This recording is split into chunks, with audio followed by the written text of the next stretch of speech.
Assalamualaikum warahmatullahi wabarakatuh. Perkenalkan kami dari kelompok 4. Nama saya Muhammad Ridho Yanuardi. Nama saya Nazifa Atia Zahra. Nama saya Suci Cahaya Murniasari. Dan saya Adinda Justisia Damanik. Di sini kami akan menjelaskan tentang apa itu Black Campaign. Selamat menyaksikan.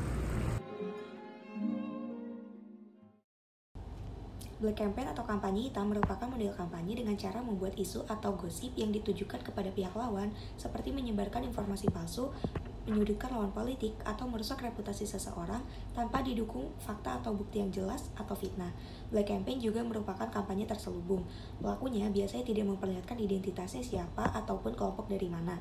Istilah ini umumnya digunakan dalam konteks politik, bisnis, atau kompetisi lainnya, di mana pihak-pihak terlibat berusaha untuk mendapatkan keuntungan atau meraih dukungan dengan cara yang tidak fair atau tidak etis dan dapat merusak proses demokrasi, kompetisi bisnis, atau hubungan masyarakat.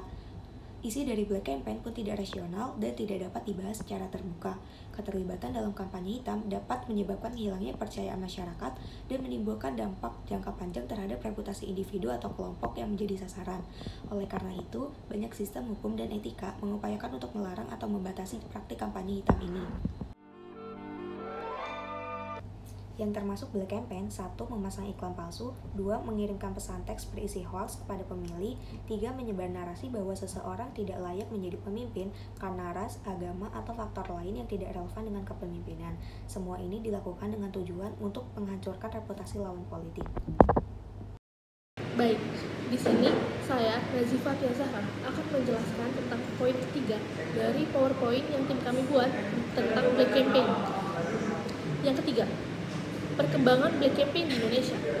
Dahulu, Black Campaign terjadi di Indonesia melalui pamflet-pamflet atau selembaran atau fotokopian artikel yang diprint oleh tim SES yang berisi informasi-informasi negatif terkait tim lawan, kemudian dibagikan kepada masyarakat.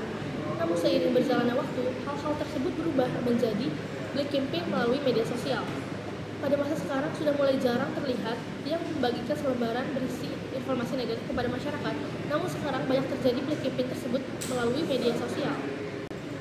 Kemudian saya akan menjelaskan poin keempat, yaitu alasan sering terjadinya Black Campaign di Indonesia.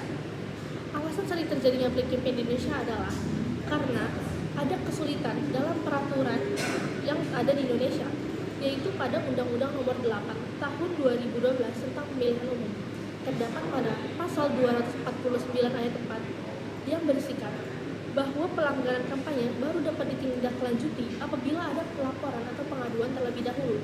Jadi, hal-hal tersebut baru dapat ditindaklanjuti apabila ada pelaporan atau pengaduannya terlebih dahulu. Kemudian, selanjutnya, hal tersebut juga sulit ditindaklanjuti karena adanya batasan kadaluarsa yang ditetapkan, yaitu 7 hari setelah kejadian tersebut terjadi. Nah, hal ini menyulitkan hal tersebut untuk ditindaklanjuti karena biasanya hal-hal tersebut baru dilaporkan atau diadukan kepada Bawaslu ketika masa kadaluarsanya sudah selesai, jadi tidak dapat ditindaklanjuti lagi. Ditambah lagi dengan adanya pemikiran-pemikiran dari penegak hukum yang berpikir bahwa akan lebih aman situasinya apabila hal-hal tersebut tidak ditindaklanjuti. Maka dari itu tidak akan tersebar ke masyarakat dan semuanya akan tetap aman. Hal ini membuktikan bahwa masih banyak penegak hukum di Indonesia ini yang takut untuk menindaklanjuti perkara Black Campaign tersebut atau ragu-ragu untuk menindaklanjuti Black Campaign tersebut. Dan inilah hal yang harus kita ubah di masa sekarang. Selanjutnya akan dilanjutkan dan dijelaskan oleh teman saya berikutnya. Baik, selanjutnya saya akan menjelaskan tentang apa pelanggaran Black Campaign yang sering terjadi. Beberapa kegiatan Black Campaign yang sering dilakukan oleh para bakal calon legislatif atau eksekutif ialah penyalahgunaan fasilitas negara atau fasilitas umum. Hal ini biasanya dilakukan oleh bakal calon yang sebelumnya sedang menduduki jabatan eksekutif atau legislatif negara. Penggunaan fasilitas itu digunakan untuk kampanye mereka. Selain itu, money politik juga masih sering dilakukan oleh para bakal calon untuk merebut perhatian dan simpati masyarakat. Untuk pejabat yang ingin kembali memperoleh posisi jabatannya di periode selanjutnya, sering melakukan money politik dengan cara membagikan bantuan langsung tunai atau BLT, dana sosial, atau door prize ketika kampanye mereka.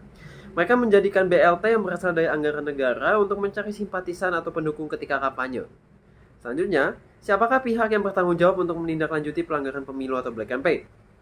Pada awalnya, laporan atau pengaduan atas dasarnya dugaan pelanggaran pemilu yang masuk ke Bawaslu dipilah-pilah untuk dapat ditentukan, termasuk pelanggaran yang manakah kegiatan negatif campaign tersebut. Jika tindakan tersebut merupakan pelanggaran administrasi pemilu, maka masuk lingkup kewenangan KPU.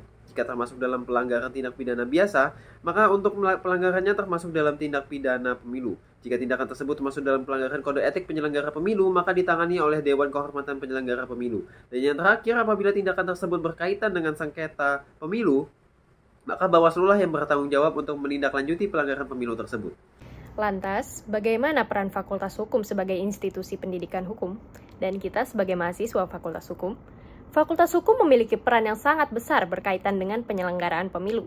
Peran tersebut berkaitan dengan menyadarkan masyarakat betapa pentingnya hak suara yang dimilikinya, menghimbau masyarakat untuk mempergunakan hak pilihnya secara bijaksana, serta menjelaskan dan mengingatkan masyarakat untuk jangan sampai melakukan tindakan-tindakan yang termasuk dalam pelanggaran pemilu hanya demi mendukung bakal calon yang mereka beri simpati lebih. Peran tersebut dapat dilakukan dengan berbagai cara. Salah satunya adalah melakukan sosialisasi kegiatan pemilu kepada masyarakat yang awam. Terlebih lagi mengenai adanya tindakan-tindakan yang termasuk ke dalam kegiatan pelanggaran pemilu yang dilarang oleh peraturan pemilu. Dengan demikian, maka masyarakat akan lebih berhati-hati untuk bertindak. Baiklah, sekian video presentasi dari kelompok kami. Lebih dan kurang kami ucapkan terima kasih. Semoga dapat bermanfaat bagi kita semua. Wassalamualaikum warahmatullahi wabarakatuh.